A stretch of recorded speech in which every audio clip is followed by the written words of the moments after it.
Alright, welcome back week 2. We are checking out all of our little baby plants. So the peppers I had planted inside, and then I put them in here, and it got hot one day and I left the door open, and then I'm pretty sure it was Eliza the peafowl came in here and topped them all off, so I've had to replant some. But we have a lot of new stuff coming up over here. This is mostly like brassicas, chamomile. I don't remember, quite honestly, what else in here, like broccolis and kales and lettuces and that kind of thing. So we've got quite a few of those popping up. We are very excited to see that we are proud tomato parents now. We have a little gold rush one, a little black cherry there. The purple cauliflower is going crazy. Look at all that. That's exciting. And a couple of there's yeah, that Turkish eggplant that looks like pumpkins. It looks like we got a little Roma popping up back here. Oh, there's another Roma. Yay. Oh look, this got turned around. I really hope some of those come up because those are really yummy. Anyway, so what? I can't tell. Yeah, we got a couple, I think, starting to pop up. Maybe a little Amish paste that are on the way. So very exciting. And then this one, oh, this is that that random herb from White Sands. Oh. So I guess we're gonna find out what it is. So that's exciting. I also did have some other seeds from Outside Blue in here, so I've been trying to pick those out so that I don't get weeds in here. But anyway, so that's what's going on in the greenhouse. I think today we're actually gonna go plant some onions and clean up a little in the garden. There are still some things that I could start in here. I might start some okra soon. I need to just like go through my seeds and see what I haven't planted yet, and I need to check my seed time calendar. But it's warm in here and it's so nice outside, so we're gonna plant some onions because they should have already been done anyway. So I got these just random, you know, from feed store onions. So there's a yellow and a purple, and we're just gonna stick them all on the ground and hopefully have a bunch of onions. Alright, so much to my dog's dismay, I've put some chickens back here. I was trying to get them to till this up for me, but I had Nate do it, and I said like 3 to 5 chickens, and he put 2. So yesterday the little kids caught another one and put in there, but I'm gonna go ahead and move this because I do want them to continue to clean this up because I want to put potatoes there, but we need to get some onions in the ground, so we may just have to pull some weeds ourselves. So this whole row I had put some like really good mushroom compost on. I say it's really good soil. Yeah. There's a worm. A couple years ago. And then I just haven't utilized it very well yet. I've always like moved all my volunteer tomatoes to this side. Didn't you have tomatoes? Yeah. And it's like volunteer row. And then I didn't really prune them or anything last year. I just let them go crazy. So I knocked on Ada's window to get her to put the dog away because it's still barking, and she goes, "Yeah, homie." What? Hey, thanks, and I'm not your homie. It says something to attest to it just takes time, that this soil is as good as it is because this over here, because our soil was really terrible when we first moved in. Our first garden was not successful. I mean, we got a little bit, but not much. But each year, you know, we've added a little more, and now I don't think I'm gonna have to do anything to this. How many years has it been? This really is year 3 of gardening over here. Not too bad. You know, but we do fall and summer. But this section right here, I didn't do the first year, so this is probably just year 2. I'm trying to remember when we put this compost here. It was fall. I think we've been through fall, spring, fall. So this will be the 4th garden season in this area. The other thing that I do, that I don't know if it's good or bad, I tend to not clean the garden out until I'm ready to plant. And I have heard people talk about, there's this one guy, I think his name is Gabe Brown. I'm not good with names, but he does a lot of soil regeneration education. And he talks about, he says rut instead of root. But it took me a bit to figure out what he was talking about. But he talks about having living ruts in the ground as long as possible, being good for the soil. So whereas like it's partially busyness and laziness that, I won't say laziness, I hate laziness. It's just doing other things, prioritizing other things. That's the reason that plants stay in the ground over here for so long. But I mean, that might actually be part of why it's improving the soil. All right, we're almost to the end. I have found these things, like it's moving a little bit. Focus camera. Oh, it feels really creepy. If anyone knows what those are, I'm really curious. I'm gonna look it up later. Oh, look, see, there it goes. It's some sort of little worm, but they're buried in the dirt. I don't know if it's a friend or a foe, but they look super creepy when they move because they're like clear on the outside and like everything inside moves. It's really weird. So I don't know if those are good or bad. So for now, when I'm finding them, I'm just throwing them in here for the chickens to eat because I'm sure there's more. We're almost done weeding, and then we will put in the onion plants. Okay, so we have onion slips today that we're going to plant, but Angela has also started some onions indoors. From seed. I've never grown any from seed before. I've grown chives from seeds, but not onions. So what all kinds do you I have plant? some ruby red, some, I don't remember, some kind of yellow onion, and Walla Walla sweets. Yes, I'm very excited to try the Walla Walla. I am too. I talked to my 92-year-old grandma last night, and she said, "How are your seeds going? I'm so excited to see how those Walla Wallas do." Because we've never grown them from seed. We've always bought starters. But you can't really find those starters down here, probably. No, the funny thing is, as I talk to people, nobody's ever heard of. Yeah, I've never heard of it. So Walla Walla is a town, city, whatever, in Eastern Washington, and they're known for Walla Walla sweets, among a few other things. The dog is cracking me up. But I would say they're like the equivalent of like a Vidalia. Okay.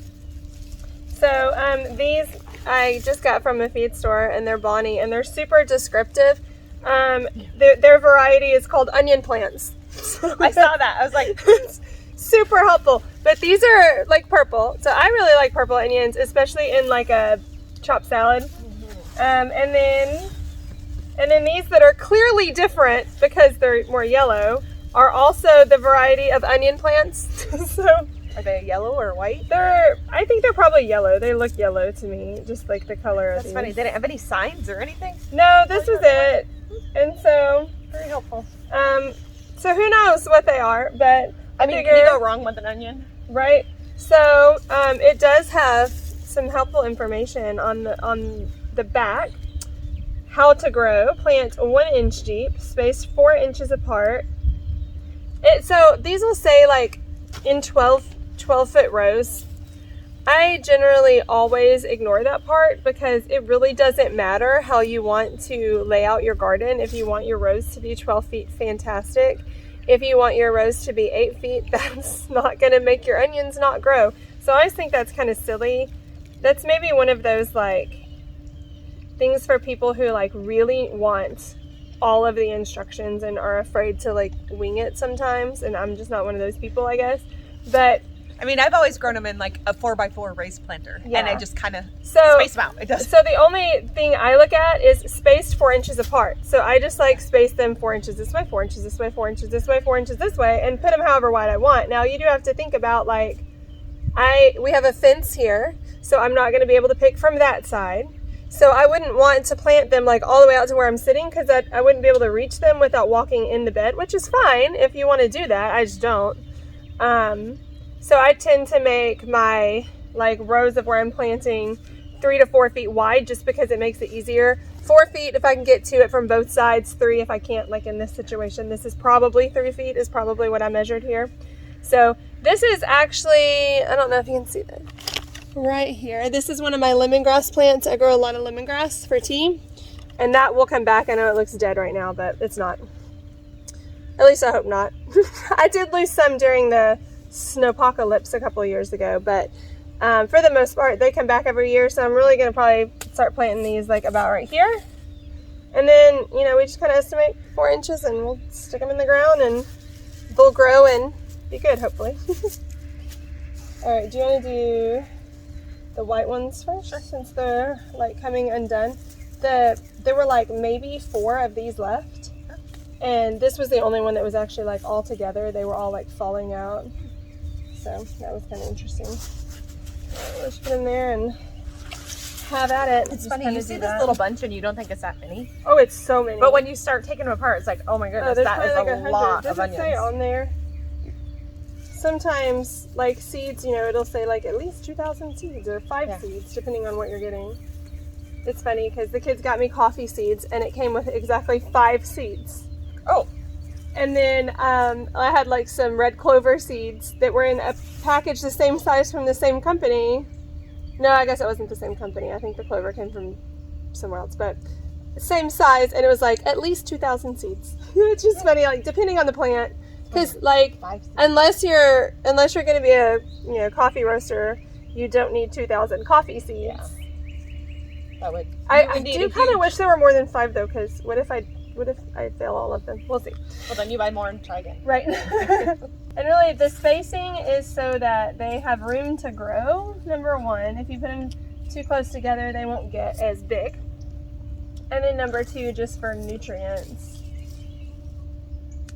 Look how little, it's funny how some of them are big and some of them are teeny tiny.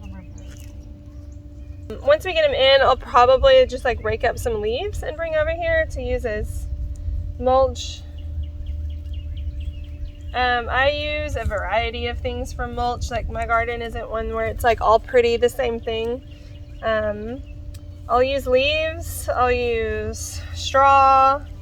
Occasionally I've even used pine shavings. I don't like using those as much because I feel like they're not very broken down unless they've already been. Sometimes I will though clean out like the a barn stall and reuse that. But usually I put it on the compost pile because it usually has, you know, various animal poo in it. It's exciting to start stuff in the greenhouse, but until there's like stuff over here, it doesn't feel like it's quite garden season. Our cats catch gophers. I've seen them catch them. Diana, I mean, I've posted pictures of Diana like just sitting next to a hill, like just waiting for it to pop out. But I have seen them catch them. That's how I know what they look like. They are real creepy. Don't like it. Like with their teeth and I don't like it. But anyway, so I really would love. It's all right back through here. To have a garden cat. So what I mean by that is like when we've gotten feral cats before, kind of the way you do feral cats. And this is per the Kaufman County feral cat lady. That's a thing. Is that really? Yeah, it totally is. That's where Diana came from.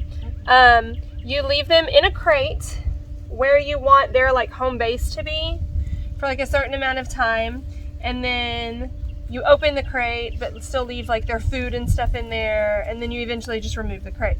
Well, I totally want to build like a cat house in the garden. I haven't convinced Thomas yet, but I know like some people don't like cats in their garden because they will poop in it sometimes. And sometimes they'll dig at stuff. But I'm like, I think I've got enough gophers to keep it busy. Just plant a nice big patch of catnip and it can roll around in that and eat gophers all day. I feel like it would be fine. I've already named her in my head too. You've named the non-existent cat? I always have names ready for animals. Yep. I also tend to name them after like characters from books or movies. Nothing wrong with that. Oh, let's see, like how much is a bag of onions right now? Do you know? It's like I haven't really paid $4 attention, but it's maybe? going to be at least $3.50, I would think. Yeah, I think it's around like $3.50, and you get probably like 5-6 onions. Yeah. And how much did these? So these were $5.98 or $5.48. I can't remember.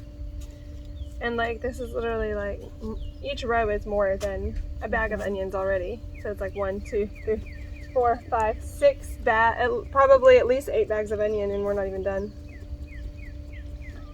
So much cheaper to grow your food. This takes a little bit of work. And it's better for you. Because you know exactly what has been or not been put onto it. And there's something about being out in nature and working the soil. Yes, it is definitely therapeutic. You know, that's like, I always feel like, and I know like not everyone is into gardening, and that is okay. But like when you read the Bible about creation and stuff, like our first job was to tend the garden. And so there's just something about that makes me just Obviously everybody love has it. different strengths, but I think God built that into us. We all have our strengths, and I am so glad there's people like y'all that do the animal thing, because I am not an animal person. I will grow food, and I will rely on my friends I will grow plants and stuff and rely on my friends for the animal protein. But you know what, like I love that people have different strengths and you don't have to do everything. Yes. Like I make bread. I've made tortillas before. They turned out decent, but I didn't enjoy it. I felt like a lot of work. But I have this sweet neighbor Perla who makes like the best tortillas. And so I just trade her bread for tortillas usually at least twice a month. That's one of And the I beauties. actually had to buy tortillas recently because I forgot to like set it up, and we were having fajitas and I had to buy tortillas, and the kids were like, why don't we have Miss Perla tortillas? Why do we have these? I was like, I'm sorry. That's the beauty of finding your community. Right. That stupid gopher that goes all along the back here. It's funny, he was smart to stay out of the dog yard because Finn will also kill a gopher. He used to kind of free range a little bit before we had this fence up and before we had all the animals that we have now. But he would catch gophers. There was one time he caught a big gopher. That was the first time I ever saw one, and they are super. I mean, I don't know if they're gophers or moles, whatever. Yeah, we had I guess moles, there's and a they were. difference. You would think a mole would be this cute little creature, and they're not. Oh no, they're horrifying. With these like nasty claws and teeth. I mean, like when you think about what they do, like they have to have those claws and teeth to dig tunnels and. So we caught one once in our roots. yard. It came up and Chris caught it, and he put it in a box so the kids could see it. Yeah. And all the neighbor kids came to see it. It's funny because it's clawing its way around, and of course they don't like light, and they're kind of blind, so they can't really see. And this thing is just going crazy in this box in the sunshine, and so that all the neighbor kids come see it before. So the first year that I tried to grow onions, they did not get very big. And I think that it had in large part to do with the fact that the ground was so hard. Oh, sure. Like it wasn't great soil. Honestly, I can't even remember if I put any compost where I put the onions. But it grew some. They were just little.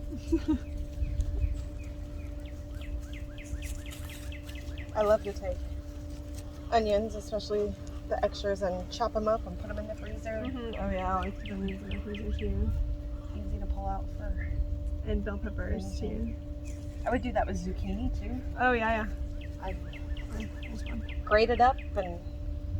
Yeah, I freeze it in those soup cubes, or in like the big ice cubes. Zucchini, I grate it up and freeze it in those, so then I can just like grab out however many chunks I want to add to spaghetti sauce. Hope the kids don't watch this. I would just put it in like a Ziploc bag and pull it out. And It's a secret. our favorite way was to use it in like bread. I can't tell what if this is still onion. I think that's one. So roughly 82 onions for just over $5 and some work. Hopefully they will all grow and we will get them all. That will be exciting. Yay! All right, on to the purples or reds or whatever onto the onion plant variety.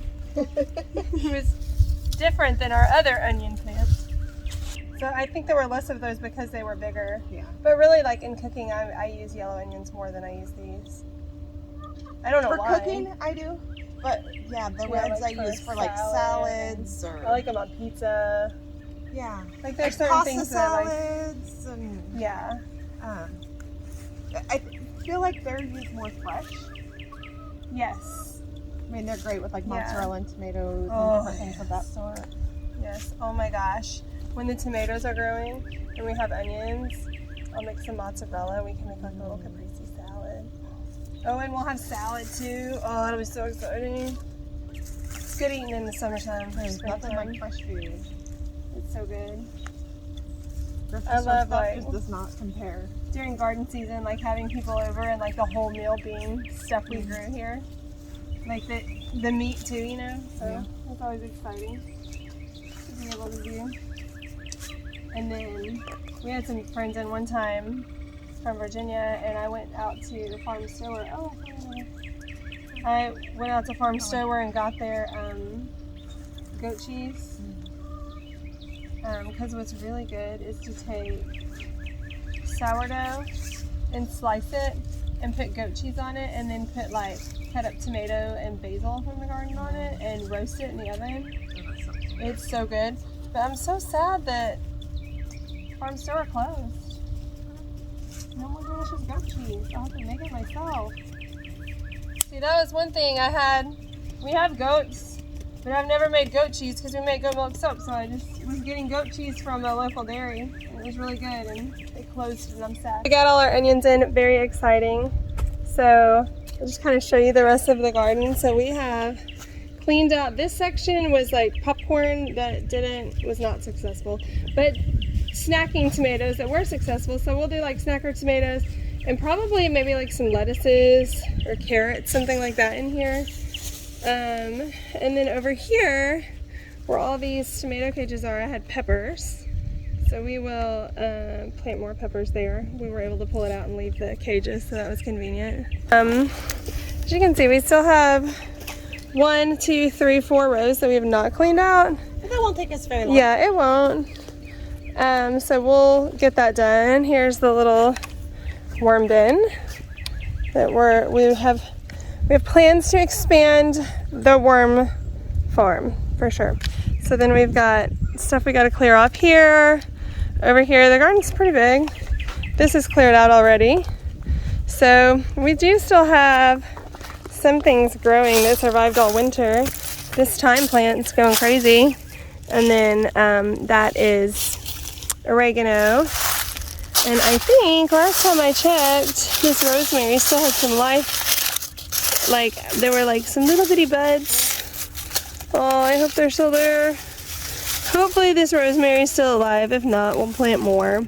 Rosemary's one that sometimes it survives the winter and sometimes it doesn't. I never really know. But I had looked and I thought I saw some new little buds. So hopefully it'll still grow. But most of these rows honestly were tomatoes last year, and probably will be tomatoes this year because we really love tomatoes. But we do have a little strawberry patch over here that needs to be cleaned out. But it is already getting blooms on it because we're in that time period in Texas that we refer to as fall spring, because it's not really spring because we'll get another freeze. But we definitely got to clean this out some. And these are stinking garlic chives that I planted there a long time ago and then decided I was going to move them and plant other things here, and turns out that's hard to do with garlic chives. Oh yeah, those are... No, they are some sort of weird... It was this vining plant that came up here, and when they started, they looked like watermelons. But then they turned orange like a pumpkin, and then as they sit here, they're like hollow now. Like they dried out like a gourd. So some kind of gourd. Like, let me see if I can step on it and show you what it is. See? Yeah, definitely some kind Yeah, of there's like, this is what's on the inside now. It's just, anyway, I have no idea what it was. It just volunteered. So, you know, we give our pigs that were over here at one point, we throw them all sorts of scraps from us and from other people. And so it was very possibly just some sort of pumpkin that cross-pollinated or something. I have no idea. But anyway, this all was basil last year, so I'm sure a lot of basil will reseed there. So that'll be exciting. It's all mint along the back, so lots to do still, but we're getting there. Pretty soon we will be able to plant peas and okra, all the things that we direct sow, and that will be very exciting to come out and check and watch those grow. But for now, I think we are done for the day with our time. So make sure you tune in next week for Seed Startin' Sistas. Have a good week.